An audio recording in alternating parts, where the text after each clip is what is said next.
is made for entertainment purpose only. It doesn't mean to hurt any. And don't take it seriously. Hello guys. আজকে একটা এমন sensitive, অবশ্য sensitive আর থাকছে না জায়গাগুলো, এমনভাবে তারা কিছু কিছু বড় বড় ইউটিউবাররা আমাদের ইমোশনস নিয়ে পাবলিকের মানে কি বলবো নিয়ে এমন ইমোশনভাবে তারা খেলছে, ব্যাপারগুলো আর সেন্সিটিভের জায়গা থাকছে না। কিন্তু ব্যাপারটা কিন্তু সাধারণ জ্ঞানে সাধারণ নলেজে দেখতে গেলে খুব সেন্সিটিভ একটা ব্যাপার। কারণ সংসার প্রত্যেকটা মানুষ আমরা তিলে তিলে অনেক কষ্ট করে কিন্তু একটা সংসারকে গড়ে তুলি। কিছু কিছু ভুলের জন্য, নিজের ভুলের জন্য, চারিদিকের কোনো কিছু ভুল ভ্রান্তির জন্য অতি সহজে একদম সংসারটা ভেঙে যায়। মানে আমরা কি একটা সংসার গড়তে গিয়ে কতটা শ্রম করে একটা সংসারকে দাঁড় করাতে হয় সেটা কিন্তু সবাই একটু হলেও উপলব্ধি করতে পারে। কিন্তু যখন ভেঙে যায়, সেই ভেঙে যাওয়ার কষ্টটা, আওয়াজটা কিন্তু সবাই শুনতে পায় না, তাই না? ভেঙে যাওয়ার আওয়াজটা কিন্তু সবাই শুনতে পায় না। যাদের সাথে ঘটে ঘটনাটা, তারা একমাত্র রিয়েলাইজ করতে পারে ঘটনাটা কি ঘটছে। তো আমি খুব একটা প্রিয়ার ভিডিও দেখা হয় না, শরীরটা কেবল করছে, খুব একটা প্রিয়ার ভিডিও আমার দেখা হয় না। তবে এই কদিন আগে প্রিয়াকে নিয়ে কিছু কথা উঠেছিল তার ছেলেকে নিয়ে, সেই প্রসঙ্গটা নিয়েই আমি একটু ওর চ্যানেলটা ভিজিট করতে যাই। হঠাৎ করে দেখি কিছু কমেন্ট আমি পড়ি আগে, ভিডিও দেখার আগে এরকম কমেন্ট, পরকিয়া পরকিয়া পরকিয়া। আমি যে কী হলো, আমার কাছে এর আগে একটা ইনফর্ম এসছিল যে প্রিয়াও তো পরকিয়াতে লিপ্ত, পরকিয়া করে, অন্য কারোর সাথে রিলেশন আছে। দেখো এই কথাগুলো এইভাবে বললাম যে একটু আগে, খুব সেন্সিটিভ কথা। আমি যদি এখন এই কথাটা বলি আমার এই ভিডিওটার মাধ্যমে যে প্রিয়া তো কোনো ছেলের সাথে রিলেশন আছে, প্রিয়া তো পরকিয়া করে, প্রিয়া তো ঘরে হাজব্যান্ড আছে, সেই ছেলে ছেড়ে দিয়েছে, কেন অন্য কারোর সাথে প্রেম করছে, এই কথাগুলো কারণ আমাকে একজন জাস্ট কমেন্ট করেছে কিংবা একজন আমাকে এসে বলেছে, সেই ভিত্তিতে, তাও অনেক দিন আগের ঘটনা। হয়তো আমি খুঁজেই পাবো না কোন ভিডিওতে করেছে, কিন্তু আমার মাইন্ডে কথাটা থেকে গেছে। কিন্তু এইটা নিয়ে যদি আমি এখন ভিডিও করতে বসে যাই, কিন্তু তখনও যদি আমি ভিডিও করতে, আমি তো প্রমাণ করতে পারবো না কথাটা, আমি প্রমাণ করতে পারবো না। সে বলবে আমার মনে হয়েছে, আমার হয়েছে মনে, আমি বলেছি, আদৌ কি প্রমাণ আছে? কাজে আমি সেটা একটা সেন্সিটিভ জায়গা, সেটা নিয়ে আমি কিন্তু ভিডিও করতে বসতে পারি না। কাজে আমাদের কাছে যথাযোগ্য প্রমাণ থাকতে হবে যে কোনো জিনিসের, তারপরে সেটা নিয়ে কিন্তু আমি একটা ভিডিও কিংবা একটা বার্তা দিতে পারি। তো আজকে দেখো প্রিয়া, তোমাকে আমি এই কথাটাই বলবো, তুমি আজকে যে বার্তাটা নিয়ে বসেছো, যেহেতু পাবলিকের কাছে তুমি ছেড়েছো যে তোমরা কি বলছো আমি কি করব, সেই ক্ষেত্রে আমি তোমার থেকে হয়তো বয়সে অনেকটাই বড়ই হব, সেই ক্ষেত্রে আমি তোমাকে এই সাজেশনটা দিতেই পারি। তুমি যে কথাটা নিয়ে বসেছো, প্রথম কথা হলো এটা হলো খুঁচিয়ে চুলকিয়ে ঘা করা, খুঁচিয়ে চুলকিয়ে ঘা করা। আমি তোমার ভিডিওটা শুনতে শুনতে একটা কথায়, তোমার কথার ভিত্তিতে তুমি যেভাবে বলছো যে আমার কাছে তুই করে সম্বোধন করছো, তাদের একটা বাচ্চা আছে আমার খুব কাছে, তারা আমার ভিডিও দেখে, ওরকম করে বলতে গেলে কিন্তু তিনটে মানুষের পরিষ্কারভাবে তোমার কমেন্ট বক্সও ভর্তি হয়ে গেছে। এবং আমার মাথাতে বেশি দেখি না তোমাদের চাই, কিন্তু যে মিতু আর তানিশ, ওদের ভিডিও আমি কিন্তু দেখি, মিতু আর তানিশের ভিডিও আমি কিন্তু দেখি। তো তানিশ আর মিতুর মধ্যে কিন্তু কিছুদিন ধরে একটা ঝামেলা বর্জসা চলছে, এখন কি পর্যায়ে ওরা আছে আমি জানি না, ঠিক আছে? তো তুমি কথাটা ইঙ্গিতা যেভাবে দিয়েছো যে একটা মেয়ে বাবা মা ছেড়ে, তো সেই জায়গায় দাঁড়িয়ে নিতুর মা নেই, নিতুর দিকে যায় না কথাটা, নিতু তানিশের দিকে যায় না। রইল বাকি তোমার দুই যা, তসলিমা আর মৌ। তো যে মৌ আর তসলিমা, নট মৌ ব্লগের মৌ নয়, কিন্তু মৌ ব্লগের মৌ কিন্তু ওর যা হয় না। মৌ ব্লগের মৌকে সে কোনো একটা সময় গ্রুমিং করাতে, মানে বিউটিশিয়ান যেহেতু শিখেছে, বিউটিশিয়ান করাতে যেত, সেই সোর্সে ওর সাথে যোগাযোগ আছে, নট ওর যা। তো পাশেই থাকে ওর এক যা। তো তুমি যেভাবে বলছো কোনো না কোনোভাবে এর তিনজনের দিকেই বর্তায়, আমি এক্স্যাক্টলি বলতে পারছি না কার দিকে, তবে তসলিমার প্রতি সবারই কিন্তু ইঙ্গিতটা যাচ্ছে, তসলিমার হাজব্যান্ডের প্রতি। তো তসলিমার হাজব্যান্ডের প্রতি, এবার তসলিমা হোক, নিতু তানিশ হোক, আর প্রিয়া মৌ হোক, যেই হোক, যার ক্ষেত্রেই হোক, তুমি যখন পুরো কথাটা ক্লিয়ার বলতে পারবে না, আর তোমার এই কথাটা আমার মনে হয় না সোশ্যাল মিডিয়াতে তুমি নিজেই বলছো যে ইউটিউবে বলার, তাহলে কি পুরোটাই ভিউজের খেলা?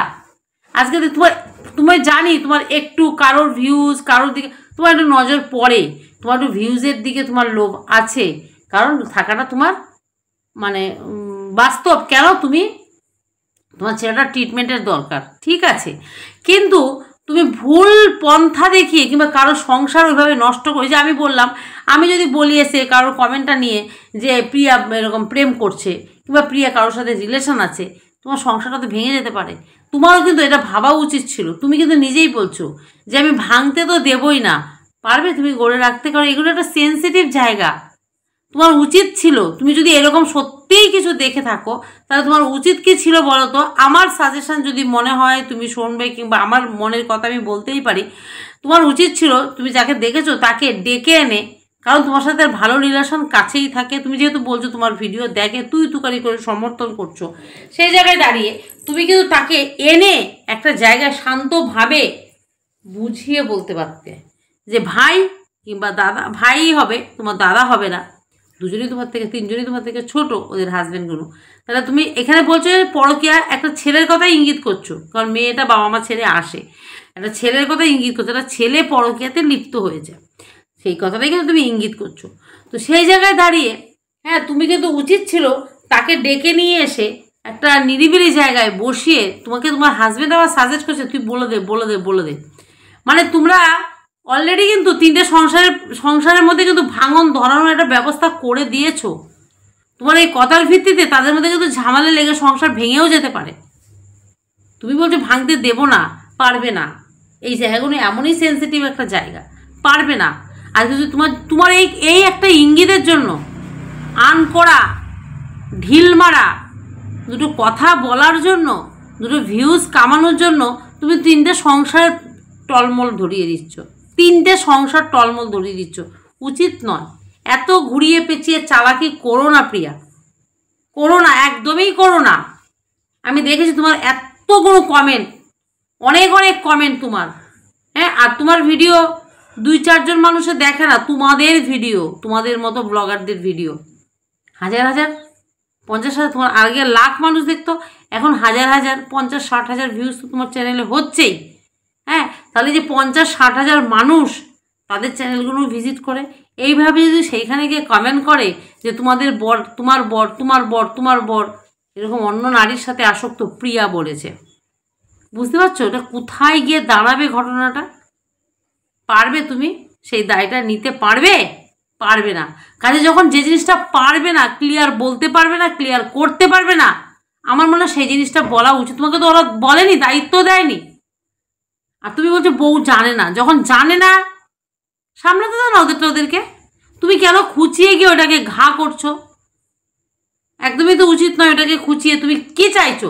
চ্যানেলে ভিউজ দেখছো যে এদিকে চারিদিকে সবাই পরকীয়া করে ভিউজ কামাচ্ছে, তুমি পরকীয়ার একটা গল্প ফেন্দে অন্যের ঘাড়ে চাপিয়ে সেটা আবার ফেন্দে তুমি ভিউজ কামাবে?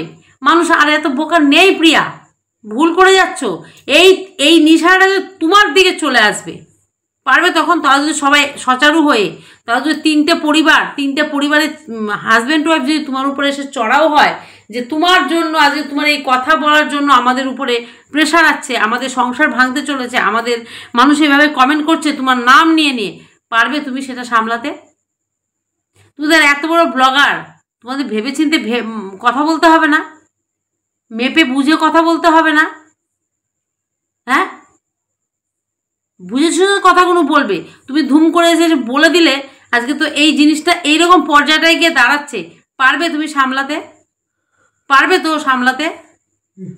কেন ভাবো না? দেখো যখন চারিদিকে এত মানুষ নোটিশ করে, তোমাদের ফলো করে, কাজে তোমাকে তাহলে বুঝে শুনে একটা কথা বলতে গেলে খুব মেপে তুমি ডেলি ব্লগ দেখাও, সেটা কোনো সমস্যা নেই, কিন্তু এই পরকীয়ার মতো একটা সেন্সিটিভ কথা তুমি যদি এইভাবে বলে দাও সবার মধ্যে, মানুষ কিন্তু সেটা ভালোভাবে নেবে না। আজকে এই তিনটে সংসারে ফাটল ধরতেই পারে, বিশেষ করে তসলিমার দিকে বেশি নজরটা মানুষের উঠছে। আজকে যদি তসলিমার হাজবেন্ড নাও কিছু করে থাকে, আমি তো জানতে পারছি না তুমি কার হাজবেন্ডকে নিয়ে বলছো, কারণ তুমি পুরোটা হেয়ালি করে রহস্য করে বলে যাচ্ছ। এবার 3 জনের হাজবেন্ডের মধ্যে দেখা গেল যে করছে তার থেকে যে করেনি তার সংসারের উপরে এফেক্টটা চলে এলো, তার স্বামী স্ত্রীর মধ্যে এটা নিয়ে ঝগড়া লেগে গেল মানুষের কমেন্টের, কারণ তারাও যেহেতু সোশ্যাল মিডিয়াতে রয়েছে। তাহলে তুমি এটা কি সঠিক কাজ করছো? আনকোরা একটা ঢিল মেরে দিলেই হবে? আজ ভিউজ দেখছো চারিদিকে সবাই পরকিয়া করে ভিউজ কামাচ্ছে, আমি চলো অন্যকে নিয়েই এভাবে পরকিয়াটা নিজের করলাম না, কিংবা নিজের পরকিয়ার নাটকটা করলাম না, অন্যকে নিয়ে একটা নাটক করে আমি, তুমি আবার কমেন্ট বক্সে দেখছি মানুষকে তুমি ধমকিও দিচ্ছ। ধমকি দিয়ে হয় না যে হ্যাঁ আমি শুধু মিথ্যা কথাই বলি। আরে মানুষ আর বোকা নেই, তুমি বুঝতে পারছো না? তুমি যা দেখাবে যা বলবে মানুষ খাবে না এখন আর। মানুষ উল্টো সার্চ করতে বুঝে গেছে, মানুষ প্রোটেস্ট করতে বুঝে গেছে, মানুষ প্রতিবাদ করতে বুঝে গেছে। একটা সময় এই ইউটিউব চ্যানেলে মানুষ কমেন্ট করতে জানতো না, লাইক দিতে জানতো না, কিন্তু এখন মানুষ অনেক এগিয়ে গেছে, সবার হাতে স্মার্টফোন। তুমি ভেবো না তুমি একটা ব্লগার, সাকসেস ব্লগার বলে আর কেউ কিছু জানে না বোঝে না, ভুল করে যাচ্ছ। নিজের ছেলেটার দিকে খেয়াল দাও, কে পরকিয়া করছে, কে কার বর কোন দিকে পালাচ্ছে ছেড়ে দাও এটা ওদের উপরে। যদি পরিষ্কার করতে পারো, সোশ্যাল মিডিয়ার মাধ্যমে হয় না কোনো কিছু পরিষ্কার, সেটা তুমিও ভালো করে জানো।